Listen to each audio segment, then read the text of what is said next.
बेटे से वंश चलता है। बेटे से वंश चलता है, हाँ।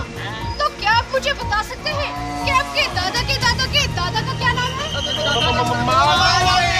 मालूम नहीं। जब आपको यही मालूम नहीं कि आपके दादा के दादा के दादा का क्या नाम है, तो कौन से खोखले वंशवाद की बात कर रहे हैं आप? इतिहास गवाह है कि बेटियां भी किसी से कम नहीं।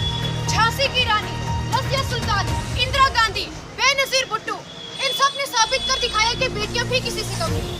आइए चलते हैं हमारे समाज के कुछ ऐसे कड़वे सच की ओर, देखते हैं कि बदलती भी है परंपरा या ऐसे ही चलती है। आइए चल बेटी, आज से तू भी स्कूल जाएगी। मैंने तेरा एडमिशन ना एक स्कूल में करवा दिया है।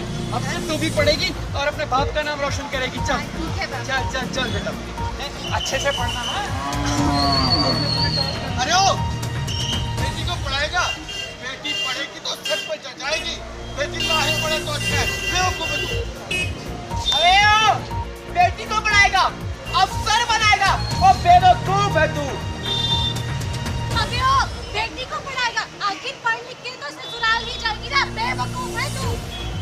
और बेटी को अपने से दूर पढ़ने के लिए भेजेगा ना, कहीं तेरा मुंह काला ना करवा के आ जाए। बेवकूफ है तू। जो पैसे इसकी पढ़ाई लिखाई में लगा रहा है, वो इसके दहेज के लिए बचा के रख। बेवकूफ है तू।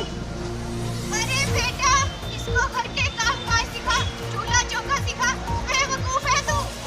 बेवकूफ बेवकूफ बेवकूफ बेवकूफ बेवकूफ है तू। क्या वाकई ये आदमी बेवकूफ है? नहीं, कहते हैं कि अगर किसी घर की बेटी पढ़ी लिखी हो ना तो उसके साथ पुश्तें तर जाती हैं। इतिहास में चलते हैं, द्रौपदी बहुत पढ़ी लिखी थी और उस समय स्वयंवर रचे जाते थे बाकायदा। चलो थोड़ा और आगे आते हैं, झांसी की रानी, इंदिरा गांधी, इतने कई मिसालें हैं जिन्होंने हमारे देश में एक नाम कायम किया है, मिसालें कायम की हैं। और आज तो शायद ही ऐसी कोई ऑफिस है, ऐसा कोई तबका है जहाँ पे बेटी बेटों के बराबर खड़ी नहीं होती। बल्कि ये भी देखा गया है कि माँ बाप को अक्सर बच्चे भूल जाते हैं, बेटे भूल जाते हैं, लेकिन बेटियां हमेशा साथ रहती हैं और ख्याल रखती हैं। इसलिए बेवकूफ वो लोग हैं, वो सोच है जो बेटियों को कहती है कि पढ़ाना नहीं चाहिए। इसलिए हमें बेटियों को हर हाल में पढ़ाना है।